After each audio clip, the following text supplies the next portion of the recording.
YouTube, it's Haley.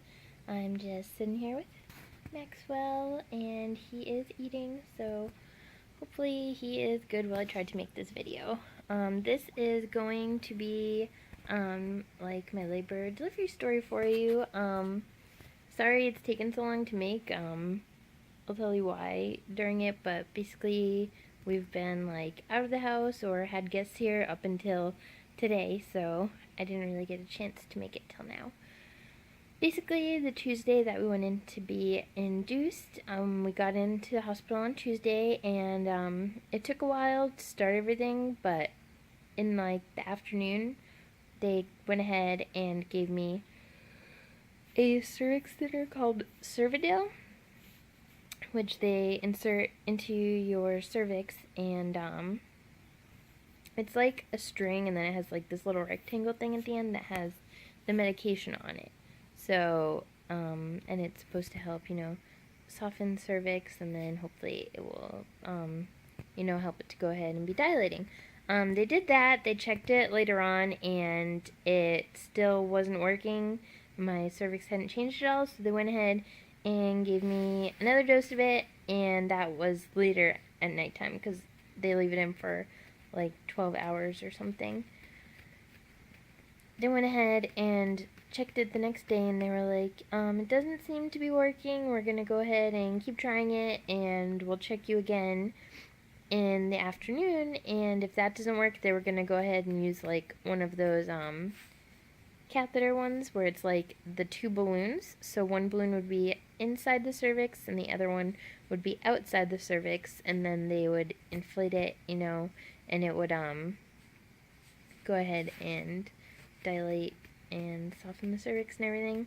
But so that was on Wednesday now. So I went ahead and I was napping pretty much the whole time that we were in the hospital, almost just napping and hanging out. So I went ahead and took a nap. When I woke up, my doctor had come in, and she was like, okay, we're gonna check you. And I was just expecting her to say that my cervix hadn't changed at all again, because that's what had been pretty much going on, and I was expecting to get this other form of like trying to soften my cervix. But when she went ahead and checked me, she said it looked good, I was more dilated now, and that she was gonna go ahead and break my water. So I had just been napping, and I woke up to this, and I was like, whoa, because I was still tired. So she just like went ahead and broke the water, and Rob was sitting on this couch right next to my bed, and he's just like, that looked crazy, it was like a waterfall. I was like, yeah, I know, it was nuts. So she did that, and basically from there, everything just started moving really fast.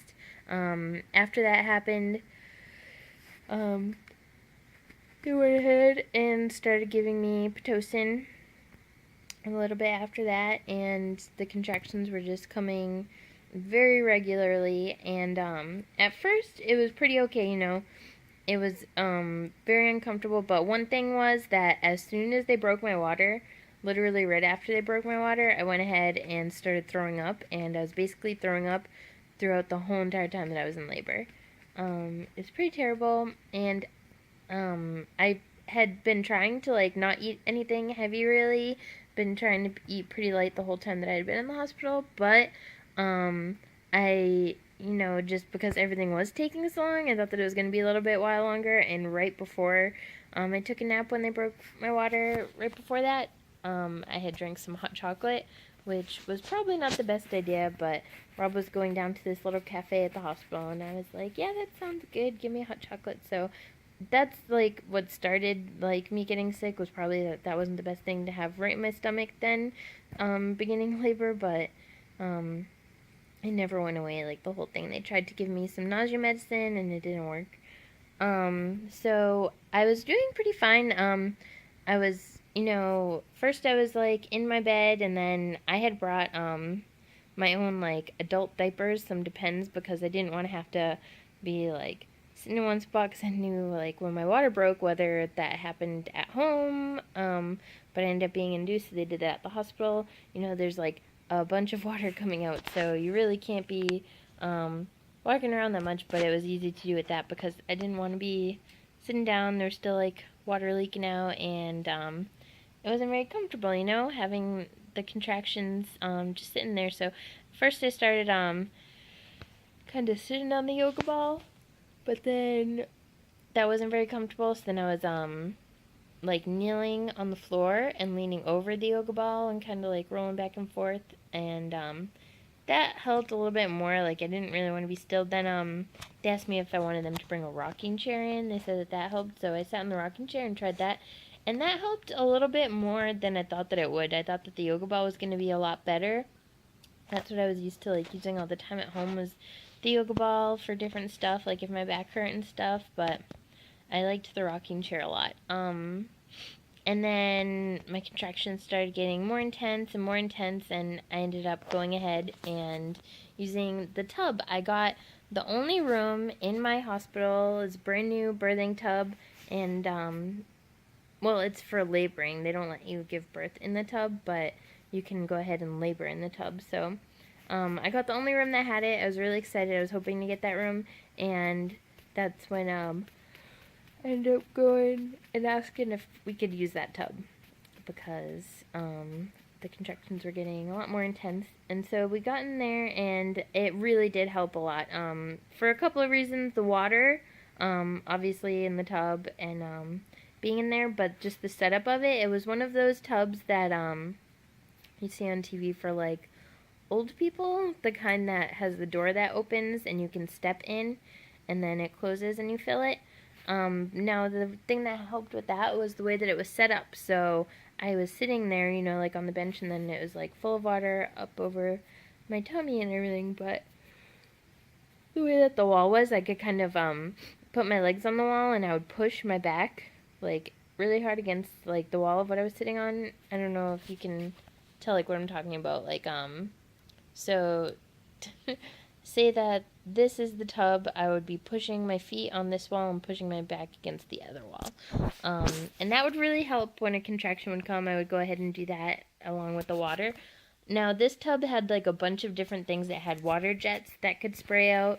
It had air bubbles. It had aromatherapy. Bubbles could come out smelling like lavender and stuff. And they kept asking me if I wanted to use any of that stuff, but I kept saying no. Like every time, it was weird because the buttons were kind of near where I would want to put my arms on the sides of the tub, and so I kept pressing them by accident a couple of times.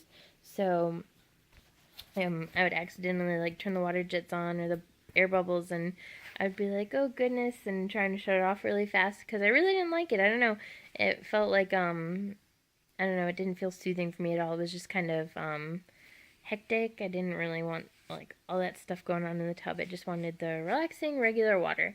And I even turned it on once by accident when they were checking my cervix while I was in the tub, and that was super unpleasant because I was like starting to have a contraction. They were checking me. I was in a weird position, and then I turned the water jets on. It was really terrible. But then I got to a certain point where I was like, no. It was really, I think if I wasn't so nauseous and throwing up that it wouldn't have been as bad. But every time that I would like go ahead and throw up, I would get a contraction, and then it would like start to go away, and then I would get nauseous and throw up, and I would get another contraction. I felt like I would be just throwing up every single time, and when I would throw up, it would make the contraction so much worse because I couldn't really like stay in the position that I wanted to be sitting in or staying in, because then I'm like leaning forward and heaving like the puke up, and it would just be making the contraction a lot more uncomfortable. So later at that point, I ended up deciding I was going to go ahead and get some pain medication, and I did get a little bit of IV pain medication at first. That was what I got. I was in the tub when they gave that to me, but then I decided that I wanted to get out of the tub, and I went back into the rocking chair. At this point, that pain medication that they had given me, it was one that made me, pretty tired. So what would go on is I was rocking in the chair. I could still feel the contractions when they would come, but I would sleep in between them. So that really helped me to like relax and get a little bit more rest through everything. But I would basically like be sitting there in the rocking chair rocking, and then I would sleep like for a couple of minutes, and then I would or like a minute or so, and then I would get another contraction, and I'd like wake up a little bit, it'd be uncomfortable, and then I would close my eyes, relax, try to sleep for like a minute, and then same thing. And so I just kept doing that. eventually they asked me, was I going to get the epidural? Like, a different doctor had come in and asked if I was going to get the epidural, and I said, yeah, I'm pretty sure I'm going to, because I was still, pretty sick, and it was still terrible to be throwing up with every contraction. And then another doctor came in and she was like, are you sure? Because I really didn't want to. And I was like, yeah, I'm